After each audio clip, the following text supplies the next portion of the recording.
Please note before the video begins that all of these stories were taken from the Ask Reddit post, True Real Ghost Stories.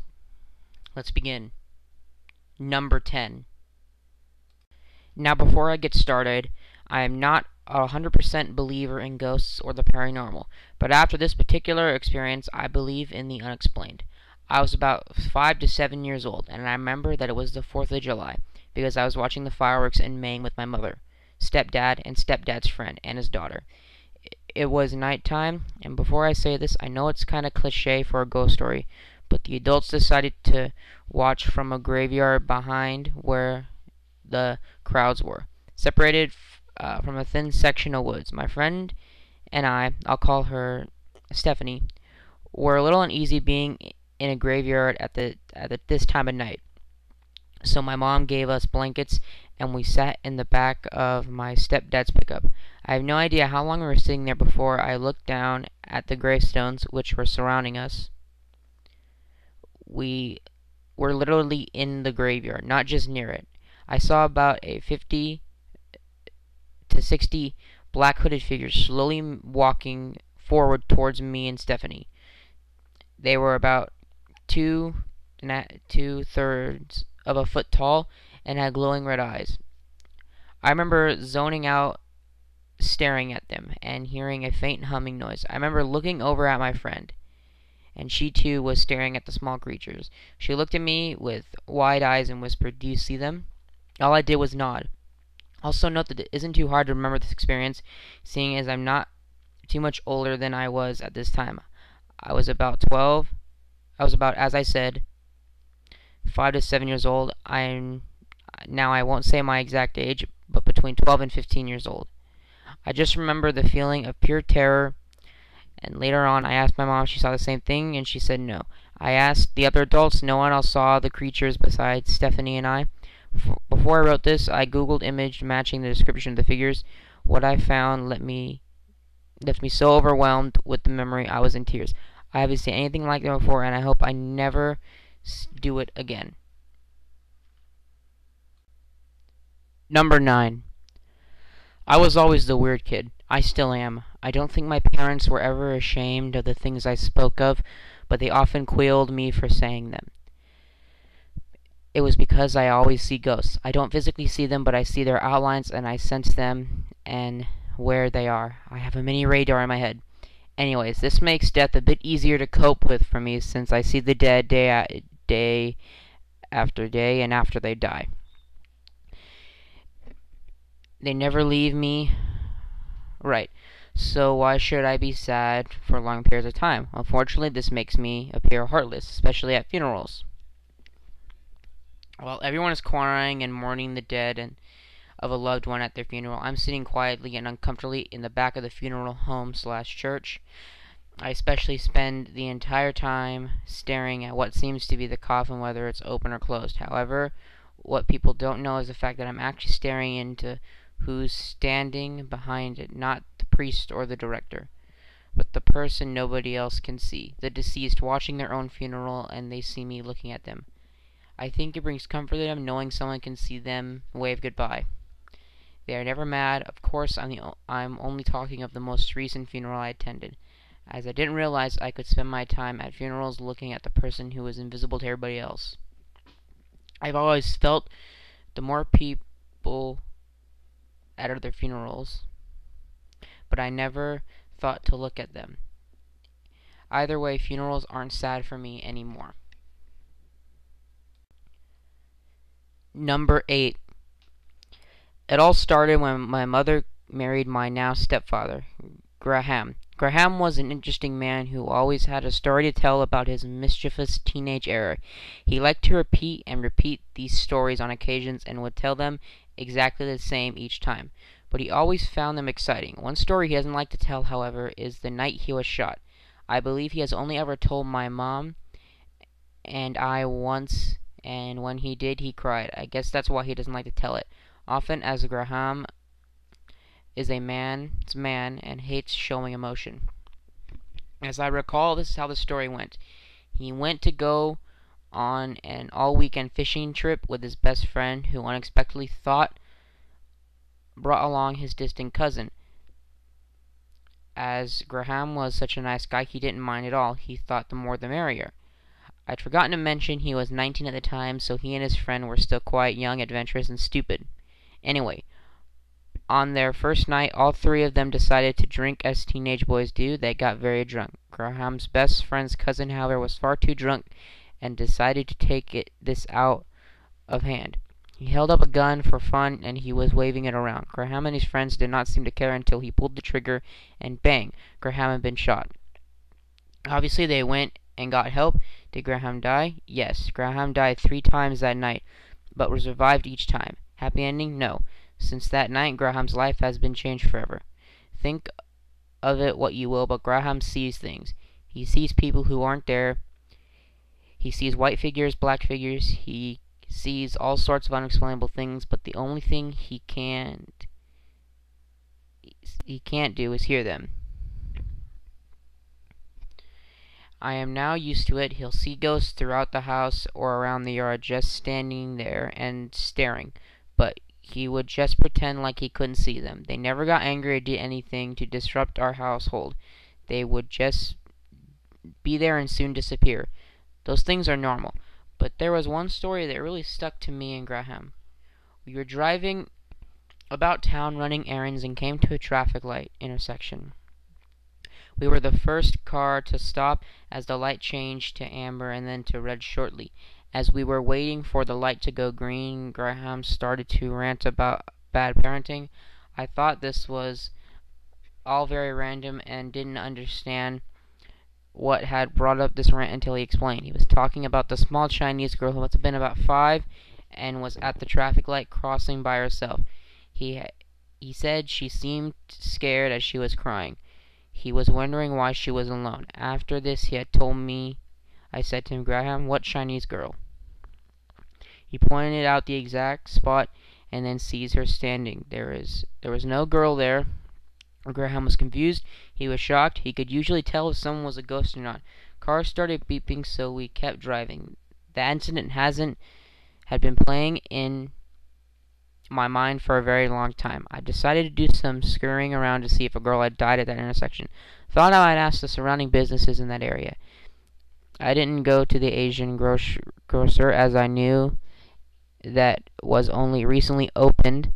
I had visited the butcher only 2 stories down from the intersection. I asked the old man who owned the store. They have been there for decades. My mother only ever buys meat from there anyway. I asked him if there was an accident at the intersection involving a girl. He told me that the store next to his, which was also the store right next to that intersection, used to be a small Chinese takeaway. He said that the couple who owned it had a 4-year-old girl who was their only child. The couple didn't do well with business and constantly had fights. After hours about money, this made their girl upset. One afternoon, her parents fought. She decided to leave and go elsewhere. She ran across the road and was hit by a car turning to the right. The Chinese couple sold their business and had moved. Number 7.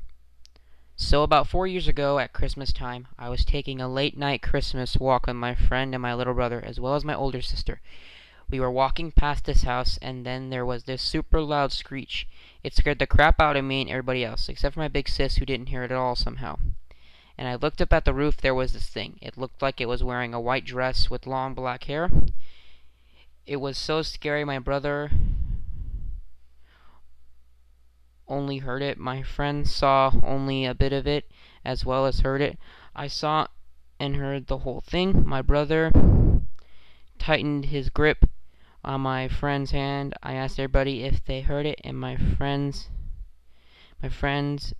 and brother just freaked out as well as I was. My little brother was almost crying, while my sister was shaking all over. My brother started crying and asked me what it was. I told him I didn't know.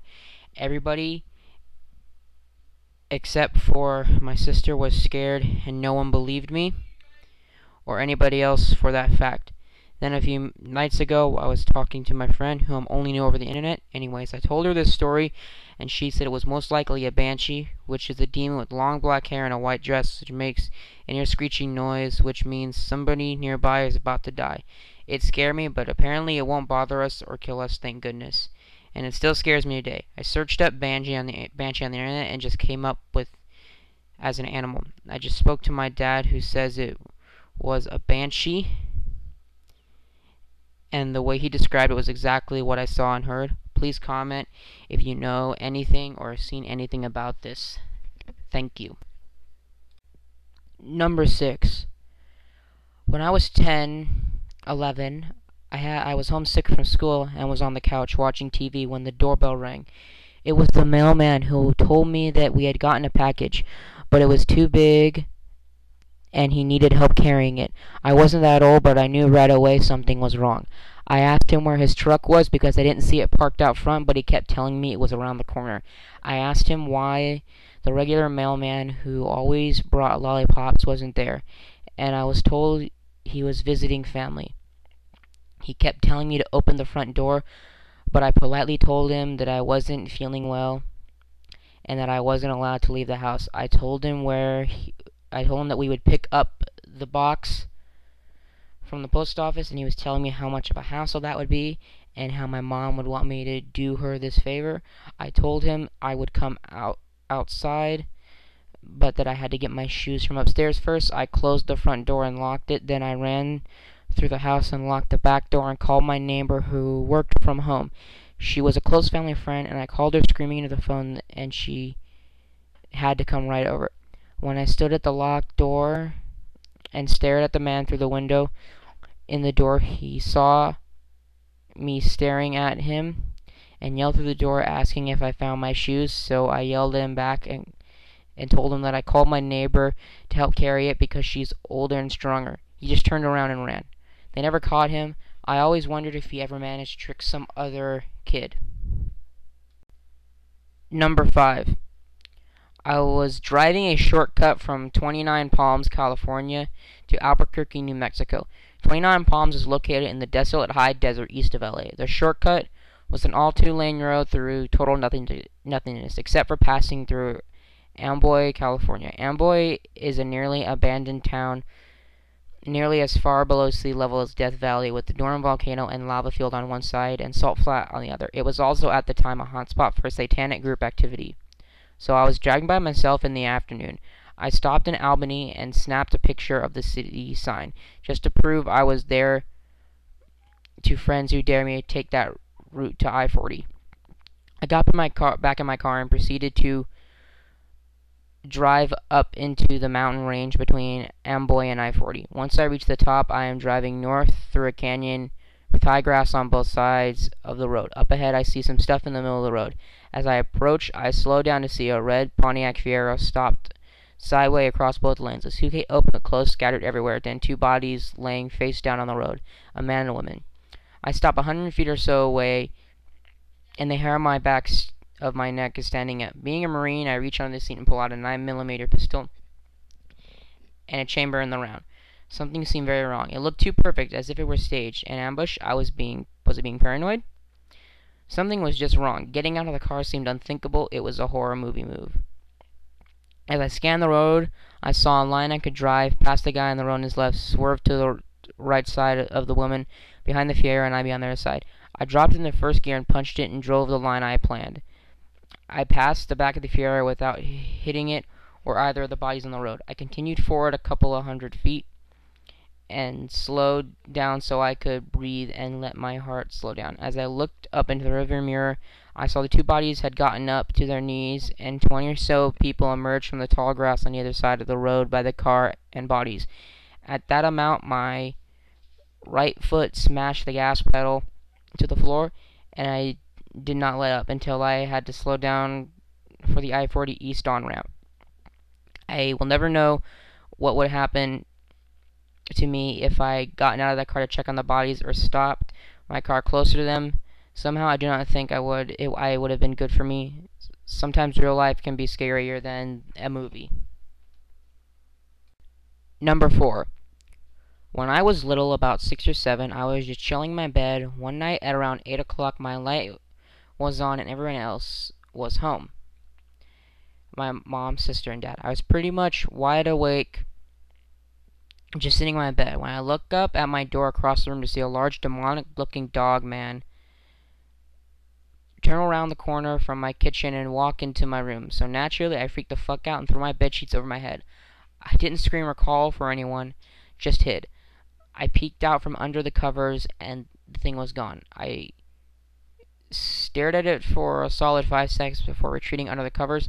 I didn't mention anything to anybody because I assumed I was seeing things. Fast forward to a couple years later, when I was 16, it was in the middle of August and I was sleeping in the same bed in the same room as before, when I was suddenly woken up by somebody punching me in the stomach.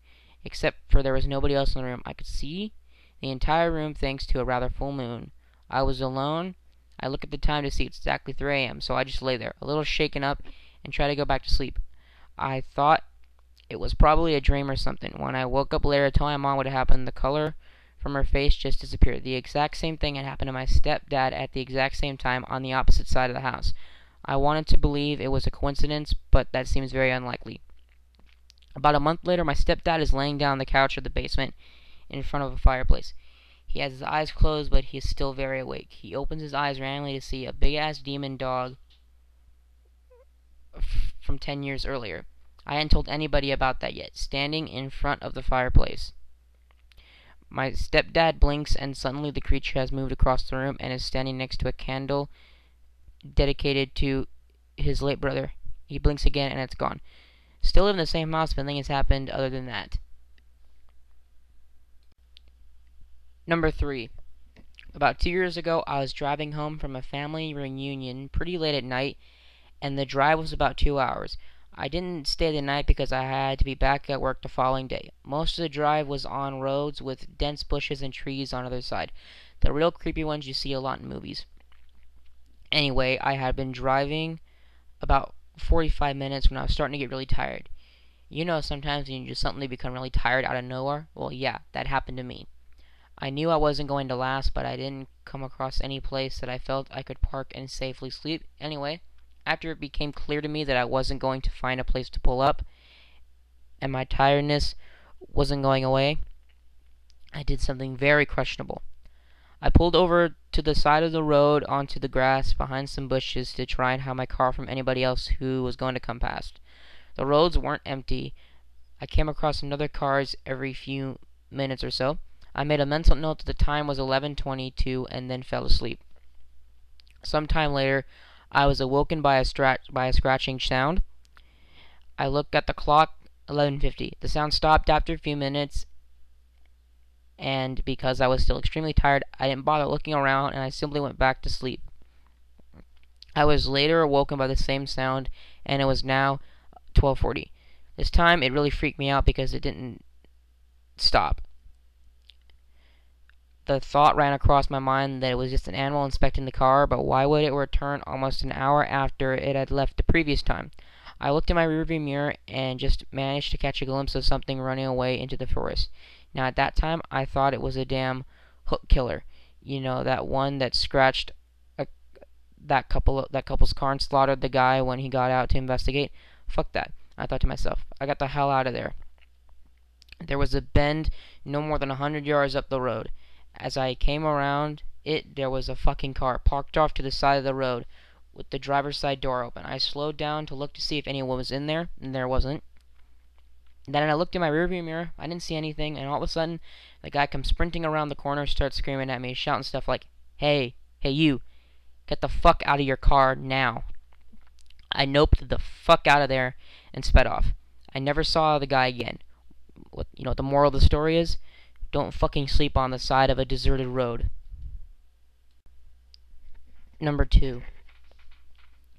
When I was in high school, I had a really good friend who lived next door to a house that was always up for sale. People would move out in the middle of the night without a word, and it hadn't had the same owner for more than 6 months straight for a couple of years. One night we were really bored, and he suggested we go explore the house next door since it had sat empty for a while. We go around back, and There's a dog door that he can crawl through, and he unlocks the door and lets me in. The house itself is really unremarkable. It looks like it was built in the maybe 1950s, and it was a craftsman-style house in an older, nicer part of town. My friend's house was similarly built that way. The kitchen had a really nice built-in breakfast table set against a picture window. House electricity was off, but you could see streetlights coming through the window. My friend and I sit down on the floor across from the table, and we were just hanging out talking. Why? Who knows? All of a sudden, my friend screams. In that instant, my vision goes black. But it wasn't that. I just couldn't see him. My body was engulfed in sickly coldness from head to toe. I started screaming, and I feel my friend's hand grabbing mine and pulling me in some direction forcefully. My vision slowly comes back, and I start to warm up, and I realize that we're outside under the street light. It was December and should have been much warmer inside of that house. Finally, I look at my friend, and he looks scared. I'm really confused and kind of panicked myself, and finally asked him what happened. He says that as I was talking, a black thing, this figure that was all black and only had the vague shape of a girl, crawled out from under the table and sat on top of me.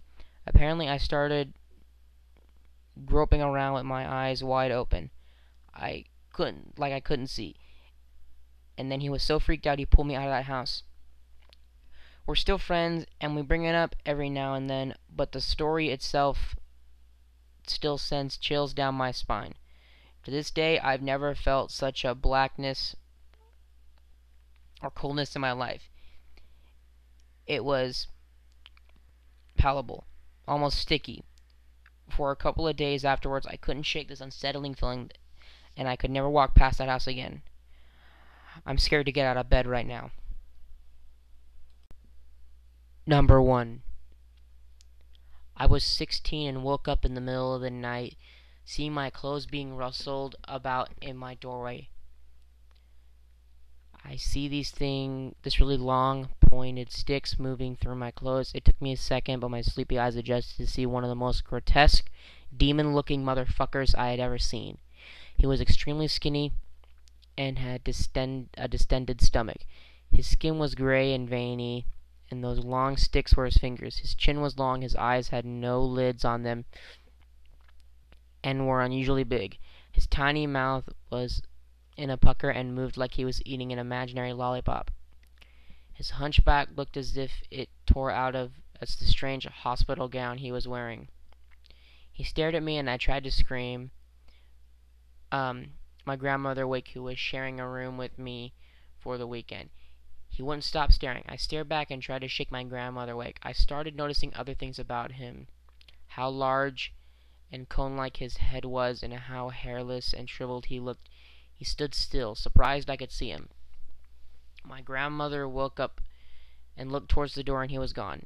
In the weeks leading to this encounter, I had been experiencing strange things in my house, like my bedroom door slamming and locking it on its own. One night I woke up to what I felt like several hands touching my feet and legs, and horrible nightmares. After the experience with the strange gray man, I told my parents, and they had the room exorcised. I don't know if an exorcism really made this horrible thing stop or gave me peace of mind from things I was manifesting myself. All I know is I don't experience those things anymore, and I will never sleep with a door open again. Hey smart ones, Dan on Fire for God here. If you guys have an idea for a top 10 that I should do, or think I should keep making top 10s, then let me know and I will continue to make them. And that being said, be sure to subscribe for more content, and like and favorite if you liked the video. And as always, I'll see you in another video. Have a great day.